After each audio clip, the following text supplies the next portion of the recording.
एक ऐसा मेथड जिससे आप किसी भी चीज को सिर्फ एक बार पढ़ेंगे और आपको वो जिंदगी भर याद रहेगा। जानते हैं वो मेथड क्या है?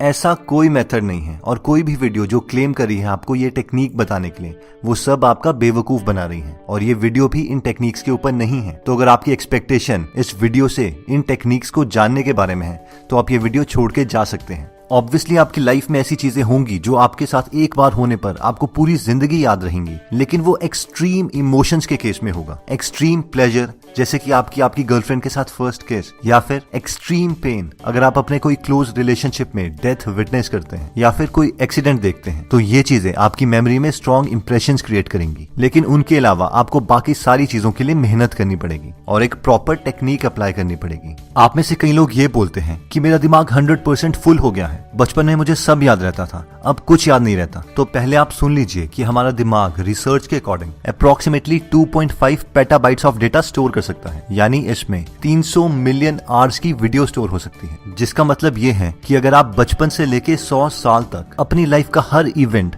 एक वीडियो में रिकॉर्ड कर दो, तो भी आप अपने 100th बर्थडे में अपनी मेमोरी का सिर्फ 33% यूज कर पाओगे। यानी प्रॉब्लम तो हमारे ब्रेन में बिल्कुल नहीं है, प्रॉब्लम यह है कि हम अपने दिमाग में डेटा अपलोड कैसे कर सकते हैं। तो हम आज आपको एक टेक्निक बताएंगे जो कि 4 स्टेप प्रोसेस है: activate, learn, retain and reproduce. तो आइए इन चारों को थोड़ा डिटेल में देखते हैं।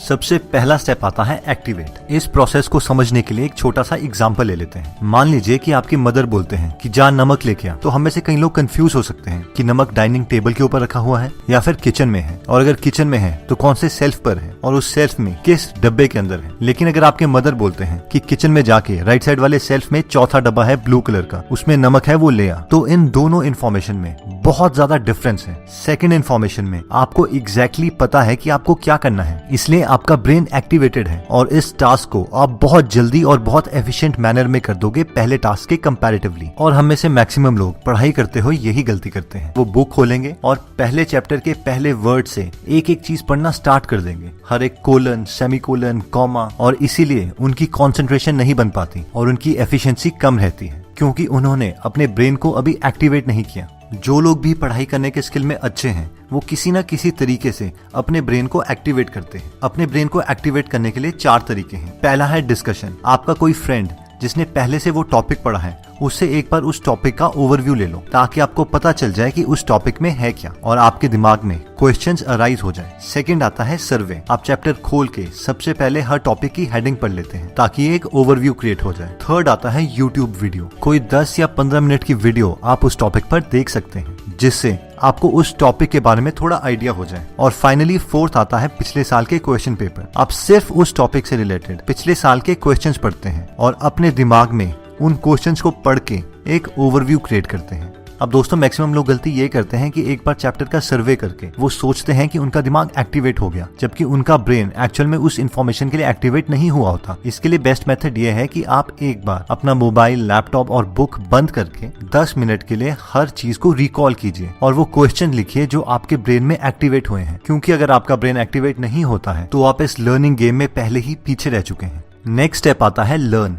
जब आप अपने ब्रेन को एक्टिवेट कर चुके हैं तो अब आपकी एक्चुअल लर्निंग स्टार्ट होती है। इसके लिए आप कोई भी अपना प्रेफर्ड मेथड यूज कर सकते हैं। वो हो सकता है दोबारा से एक यूट्यूब वीडियो, या फिर आपका कोचिंग सेंटर, ट्यूशन सेंटर, या फिर सेल्फ स्टडी। अगर इस लर्निंग में भी आप थोड़े और एफिशिएंट बनना चाहते हैं तो मैं आपको हाईली रेकमेंड करूंगा कि आप एक टॉपिक पढ़ने के बाद उस टॉपिक से रिलेटेड पिछले साल के क्वेश्चन पेपर कर लें। अगर आपकी छोटी क्लासेस हैं और मार्केट में वो क्वेश्चंस नहीं मिलते तो आप अपने सीनियर से या स्कूल की लाइब्रेरी से ले लीजिए। अगर वो भी अवेलेबल नहीं है तो उस टॉपिक से रिलेटेड बुक में दिए गए थोड़े से क्वेश्चन साथ साथ करते रहिए। क्वेश्चन साथ साथ करने से आपको पता चलता रहेगा कि उस टॉपिक का आपको कितना पोर्शन आता है और हर टॉपिक बहुत ही स्ट्रांगली याद होता रहेगा। थर्ड पॉइंट आता है रिटेन।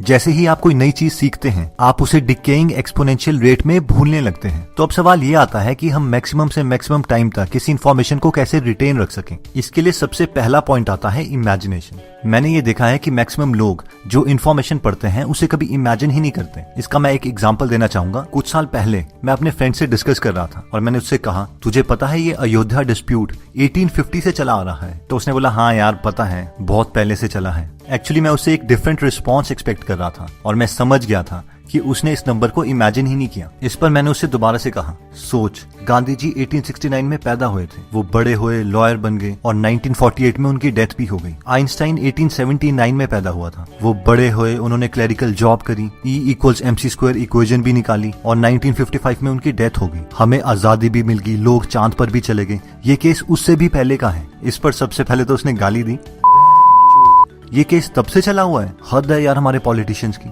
और फिर उसके बाद उसने काफी लंबी स्पीच दी। इन शॉर्ट मैं आपको ये बताना चाहता हूँ कि हम बहुत से केसेस में नंबर्स को, उस कॉन्सेप्ट को कभी इमेजिन ही नहीं करते, जिसकी वजह से हमारी मेमोरी में स्ट्रॉन्ग इंप्रेशंस बन ही नहीं पाते और हमें कुछ याद ही नहीं होता। आप कोई भी मेमोरी बुक पढ़ लो, उनमें जितनी भी टेक्निक्स दी हैं, उन सब टेक्निक्स के सिर्फ दो ही एसेंस हैं। पहला इमेजिनेशन और दूसरा एसोसिएशन, यानी किसी भी चीज को याद करने के लिए उस चीज के रिगार्डिंग इमेजिनेटिव स्टोरी बनाओ और उसको एग्जिस्टिंग नॉलेज के साथ एसोसिएट करो। वैसे इमेजिन करने के लिए बुक में काफी सारी टेक्निक्स दी होती हैं, लेकिन मुझे उन सब में से ये 3 बेस्ट लगती है, क्वांटिटी, साइज और स्टोरी।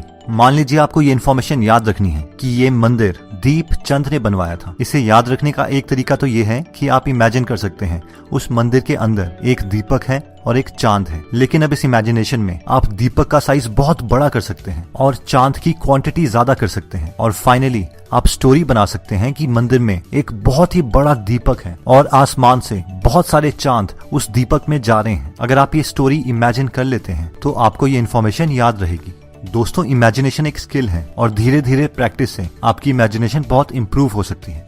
इन्फॉर्मेशन को रिटेन करने का दूसरा तरीका आता है रिवीजन। मैं जानता हूँ ये आप सबको पता है, लेकिन रिसर्च बताती है कि आपको एक टॉपिक को याद रखने के लिए कम से कम 4 बार रिवीजन करनी पड़ेगी। एक तो इमीडिएटली टॉपिक पढ़ते ही, दूसरा 1 दिन के बाद, तीसरा 7 दिनों के बाद और चौथा 1 महीने के बाद। लेकिन ज्यादातर स्टूडेंट्स को प्रॉब्लम ये आती है कि इतना ज्यादा टाइम रिवीजन के लिए कहाँ से लेके आए। तो इसका भी एक सोल्यूशन है, हम अपना रेजिड्यू टाइम यूज कर सकते हैं, यानी वो छोटे छोटे टाइम स्लॉट्स जिसे हम यूजलेस समझ रहे होते हैं। फॉर एग्जाम्पल, आप अपने नोट्स की ऑडियो बना सकते हैं और ट्रैवलिंग करते हुए वो चीज सुन सकते हैं, क्योंकि वैसे भी आप गाने सुनते ही हैं, तो उसकी जगह खुद की रिकॉर्डेड ऑडियो सुन लीजिए। सेकंड तरीका कहता है कि आप अपने नोट्स की फोटोज अपने मोबाइल में रख सकते हैं और जब भी आप अपने फ्रेंड के साथ कैंटीन या कहीं कैफे में जाएं, तो वैसे भी सब मोबाइल में व्हाट्सएप करने लगे ही होते हैं, तो आप अपने मोबाइल में वो फोटोज को देख के अपने नोट्स रिवाइज कर सकते हैं। थर्ड बेस्ट तरीका आता है कि आप अपने फ्रेंड को वो कॉन्सेप्ट समझा सकते हैं। कोई भी आपका फ्रेंड या कोई भी नोन जिसे वो कॉन्सेप्ट समझ नहीं आया है, आप उसकी हेल्प कर सकते हैं। हो सकता है शायद आपको वो फ्रेंड ना मिले, लेकिन कोई और फ्रेंड जिसे स्टडीज में ज्यादा इंटरेस्ट नहीं है, वो आपके पास बैठ गया है, आप उसकी कन्वर्सेशन को चेंज करके उसी टॉपिक को धीरे धीरे उसे समझा सकते हैं। और ये तरीका रिसर्च और मेरे खुद के एक्सपीरियंस के अकॉर्डिंग बेस्ट है।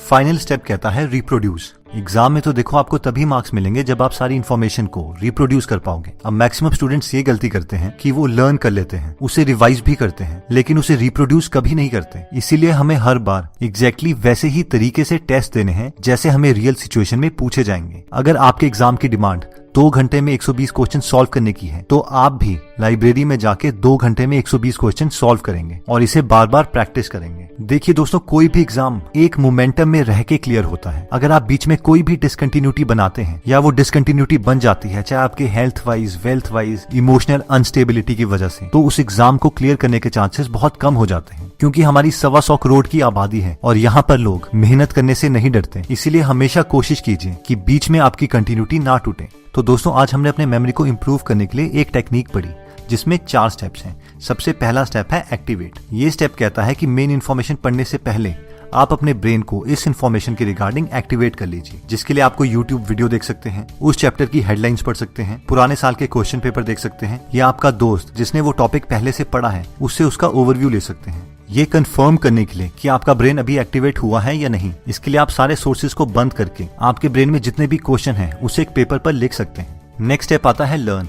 अब एक्चुअल में आप उस चीज को लर्न कर सकते हैं, कोई और अच्छी यूट्यूब वीडियो देख के, कोचिंग क्लास से, ट्यूशन से, या फिर सेल्फ स्टडी से। इस स्टेप को एफिशिएंट बनाने के लिए आप हर टॉपिक के बाद उस टॉपिक से रिलेटेड क्वेश्चन सॉल्व कर सकते हैं। थर्ड स्टेप आता है रिटेन। किसी भी चीज को रिटेन करने के लिए सबसे पहले आपको लर्निंग मोड में ही हर चीज को इमेजिन करना पड़ेगा। एक अच्छी इमेजिनेशन के लिए आप स्टोरी बना सकते हैं, उस स्टोरी में क्वांटिटी इंक्रीज कर सकते हैं, साइज इंक्रीज कर सकते हैं। और सेकंड आता है रिवीजन। आप टॉपिक को पढ़ते ही रिवीजन कर सकते हैं, 1 दिन के बाद, 7 दिन के बाद और 1 महीने के बाद 3 और रिवीजन कर सकते हैं। ये रिवीजन आप ज्यादा से ज्यादा अपने यूजलेस टाइम स्लॉट्स में कर सकते हैं, जैसे कि ट्रैवलिंग करते हुए, अपनी खुद की ऑडियो रिकॉर्ड करके और उसे बाद में सुन के, किसी और को पढ़ा के, या फिर कोई फोटो को क्लिक करके उसे फ्री टाइम में देख के। फाइनली आता है रिप्रोड्यूस। अगर आपने जेन्युइनली अच्छे मार्क्स लेने हैं तो जिस तरीके का आपका एक्चुअल में टेस्ट होता है आपको उसी तरीके से टेस्ट देने की प्रैक्टिस करनी पड़ेगी, वरना सारी मेहनत बेकार जाएगी। दोस्तों कमेंट सेक्शन में आप बता सकते हैं कि आप नेक्स्ट वीडियो किस टॉपिक पर चाहते हैं, ताकि हमें भी फीडबैक मिले और उसी टॉपिक्स को हम कवर करें। इस चैनल को जरूर सब्सक्राइब कर लीजिए और बेल का बटन दबा दीजिए ताकि आप ऐसी नॉलेजेबल वीडियोस कभी मिस ना करें। और इस वीडियो को लाइक जरूर कीजिएगा ताकि हमारा कॉन्फिडेंस बढ़े।